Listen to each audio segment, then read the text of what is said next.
I'm Uncle School, and I'm here with Coach Jess, who's a basketball performance trainer. And she's gonna put me through a warm-up that all hoopers should do. You know, sometimes we don't warm up correctly. You just kind of do a couple quick stretches and hop on the court. And that could be bad for your muscles and your bones. So, I got Coach Jess here with me, and she's gonna put me through a warm-up. So. All right, cool.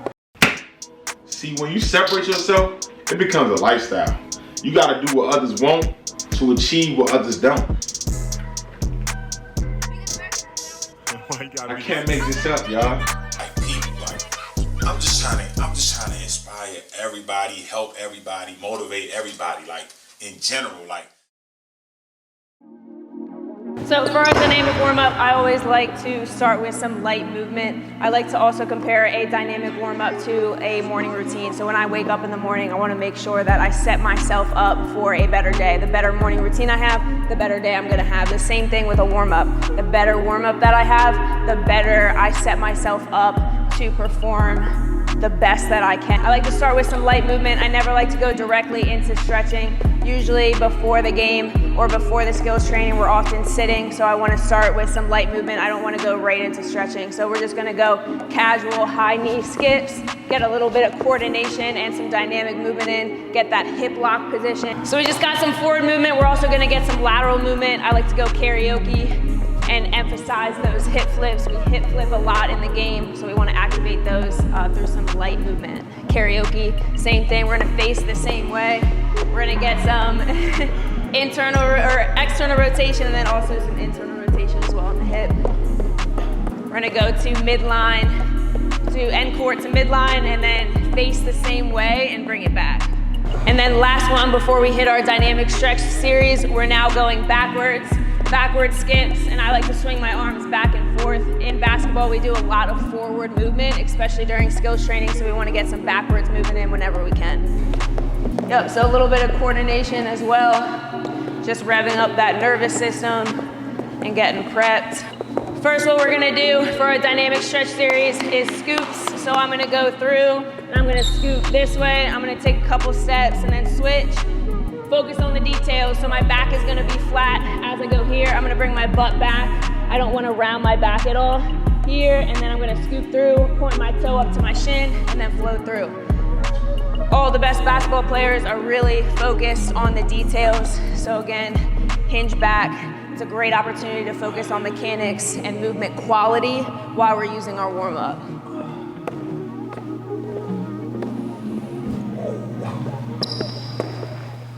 We're gonna go to end line to about mid-court. That's usually a good distance. If you're in place, you can also do just this movement in place without having to move. Next, we're going Frankenstein kicks, a little bit more dynamic. I'm gonna point my toe towards my chin, take a couple steps, and I wanna keep my legs straight. A lot of people go through this and they bend their knee, just trying to get through it. Make sure we focus on those details, legs straight, and really bring it as high as you can.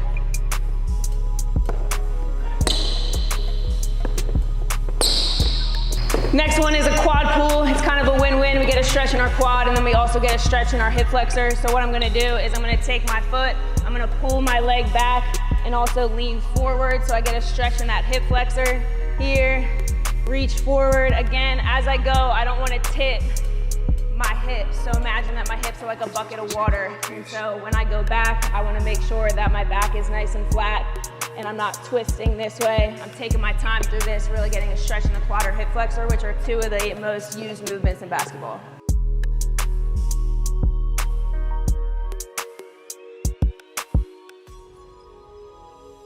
Next, we're going into an adductor stretch. So the adductors are one of the most common hip strains in basketball. It's around that groin area. So if you ever have strained that, it's about 20% of basketball injuries. So we want to make sure that we lengthen that before we hit the court. So I'm gonna go 2 side shuffles, 1, 2. Again, we're working on proper lunge mechanics. So as I go back, I wanna bring my hips back. I don't want my knee to drive over my toe. Hips back, I'm gonna be here. You can bring your arms out to the side. I like to do that, get as low as you possibly can. So again, my back is nice and flat, and really drive those hips back, activate those glutes. We don't want too much pressure on the quads.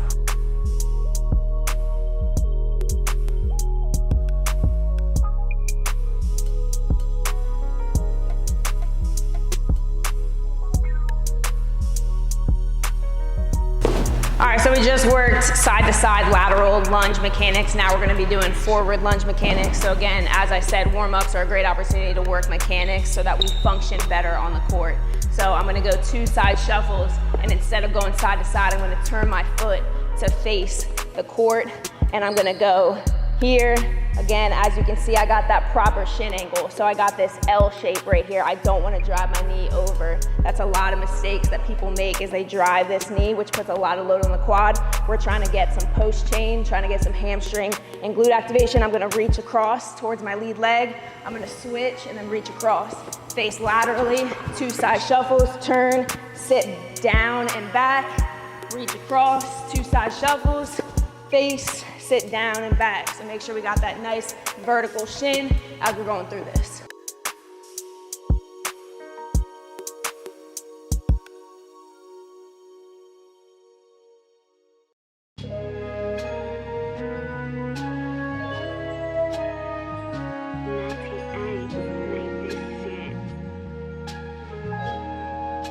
Now we went through a stretching series, so now we're gonna get our heart rate a little bit revved up again. So I'm gonna go open, open, open 3 times, and then I'm gonna pivot, and then I'm gonna squat and get as low as I can. 1, 2, 3, pivot, get as low as I can. 1, 2, 3, get as low as I can. 98 made this shit.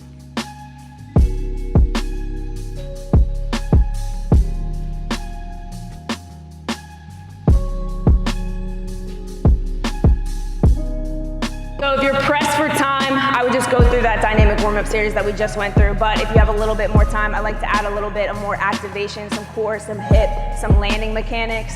Smart athletes are always smart about the details. They work on everything. So these next 3 drills are really good for injury prevention and also improving certain aspects of our game. There's more. Sorry, I'm working on landing mechanics. Most injuries occur when we land. So we want to make sure that we have proper mechanics when we land. So this is a great drill to groove that. So what I'm going to do is I'm going to start with both toes up. I'm going to have my arms up and I'm going to snap back. So as I go down onto a single leg, I'm going to lift my right foot. I'm going to snap back and I'm going to sit in my hips. I like to do anywhere from 3 to 4 on each side, depending on how much time you have. Again, as you can see, sitting back into his hips, and then he's also 4. Yeah. Yes, yeah, snap back.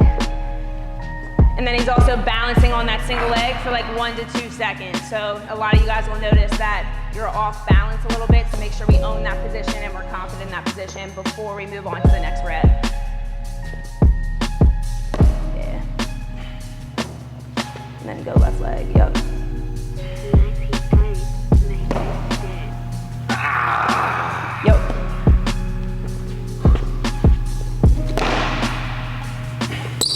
Next, we're gonna groove a little bit of our low stance or our driving stance to the basket. If you notice some of the best players, Kobe, Michael Jordan, Kemba Walker, Kyrie, they get really low into those positions because they have the mobility, but they also have the stability there. So this drill is gonna groove that. So the lower that we can get, the better horizontal force we're gonna be able to produce. That means a better first step to the basket, getting by your defender, quicker moves, all that stuff.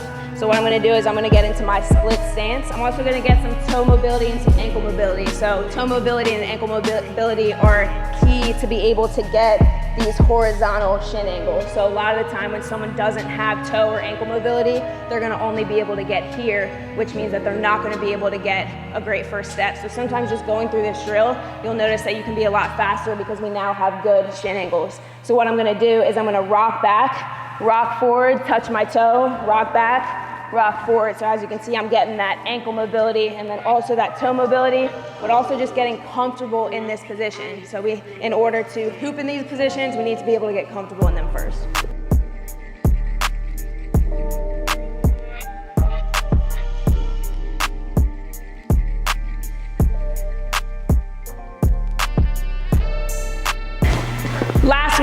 One last landing drill to help our lateral side step. So we use a lot of lateral movement in basketball, especially when we're shooting. So in order to gain the proficiency and the efficiency in shooting from a side step, we gotta be able to land on that single leg in the lateral plane. So what I'm gonna do is you can actually take the basketball, and I'm a lefty, so I'm gonna show from the lefty perspective. So I'm here, that same thing, but instead I'm gonna drive this knee up. So I'm ready, and then I'm gonna snap this foot back, I'm gonna push, and I'm gonna balance on that single leg. Same thing, I wanna sit into my hips and balance. Biggest key is that you want to balance on that single leg first, own that position, and then complete the next rep.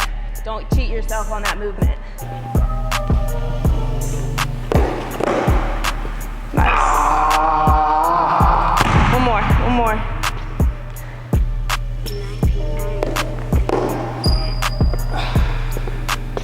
There we go.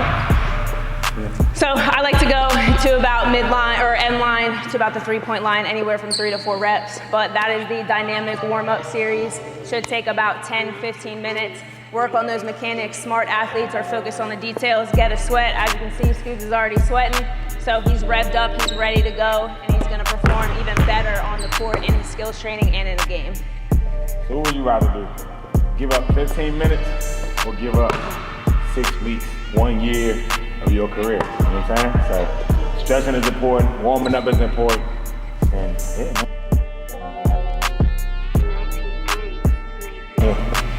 All right, I'm gonna put Scoops through a cool down. So as a warm-up's important, he just finished his skills training workout. A cool down is important as well, but I like to make it a little bit more active rather than just passive stretching.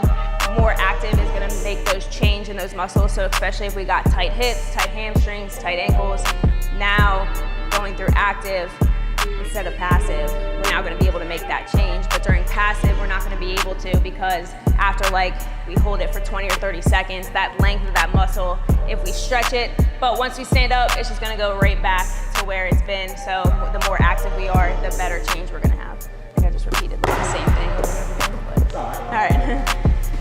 First one we're gonna do, these are called hip internal rotation. So I'm gonna stand here and I'm gonna go 90-90 stretch. Getting that hip internal rotation. So our ability to be shifty, our ability to change directions, our ability to get these shin angles that we need to get here. If you ever look at a close-up of Kobe, Michael, Jordan, Kemba, John Wall, you'll notice that they can get in these positions. So that 90-90 is gonna help with that hip internal rotation. Nice. Next one, we're getting our hip flexor and then also some lat mobility as well, some shoulders. We do get tight because we're shooting all the time in this position, so stretching out our lats is actually gonna help our shot. So what I'm gonna do is I'm gonna lean forward, and as I lean forward, I'm gonna take my arms, I'm gonna lean back, and then I'm gonna lean to the side. So now I get this lateral line stretch. I lean forward, and then I reset. I'm gonna do about 5 on each side. Yep, so dive forward, and then lean to the side.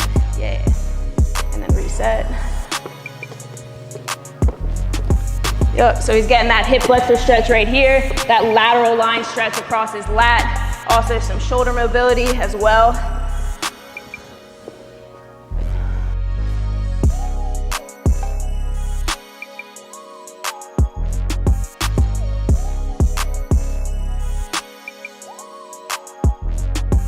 If you have a partner for this, you can have your partner pull one leg up and kind of find a position that he can get a good stretch. I'm gonna point his toe towards his shin, and all he's gonna do is leg raises on the other leg. He's gonna keep his leg straight and make that an active hamstring stretch. So lift up, and then lift back down. Perfect. If you don't have a partner, he can just hold his leg, but just make sure that it's nice and straight. He's gonna do anywhere from 5 to 10 on each leg, depending on how tight your hamstrings are.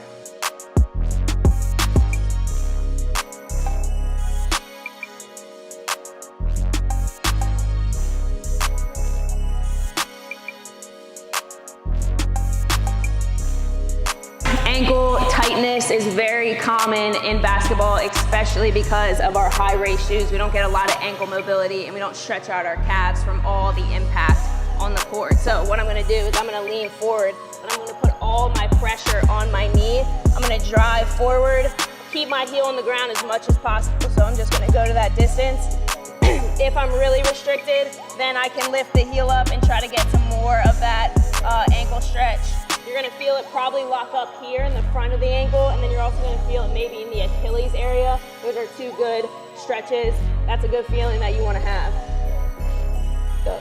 He's gonna hold for like 1 to 3 seconds, and then he's gonna rock back, and then he's also gonna do it again. So we wanna make this a little bit more active. We don't wanna just hold it, because then we don't get any change in that tissue. I'm gonna do anywhere from 5 to 10 each side. All depends on his ankle tightness and mobility. You wanna try to get that knee over the toe, as you can see here.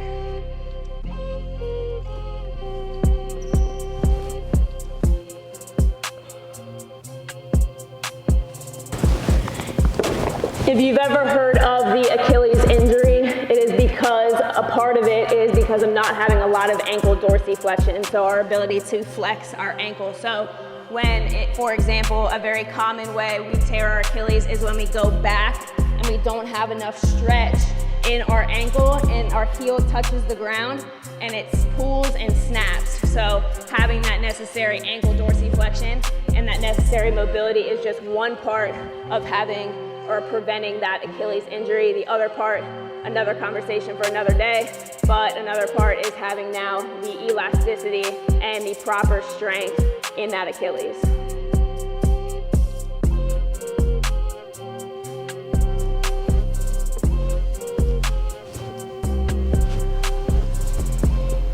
I really needed this.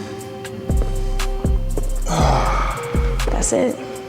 So now he's done his workout, he went through his dynamic warm-up, got his system revved up, went into his skills training. Now he had his system revved up even more, and then that cool down is super important because we want to go from what's called a sympathetic nervous system, where we're in that revved up state. We want to go back into the parasympathetic, where we're now cooled down. It's the same thing, kind of having like a bedtime routine. We want to be able to calm our system down so that we can get a good night of sleep.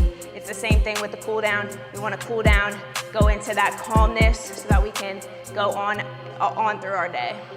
Just so you guys know, that was my first time doing that, so I'm gonna actually be watching this video to do my warm-ups and my cool down. So I hope this can help you. Thank you, Coach Jess, again. Yep, absolutely. For real, man, because I really needed it. Y'all probably needed it too. So, yeah, man, it's for real.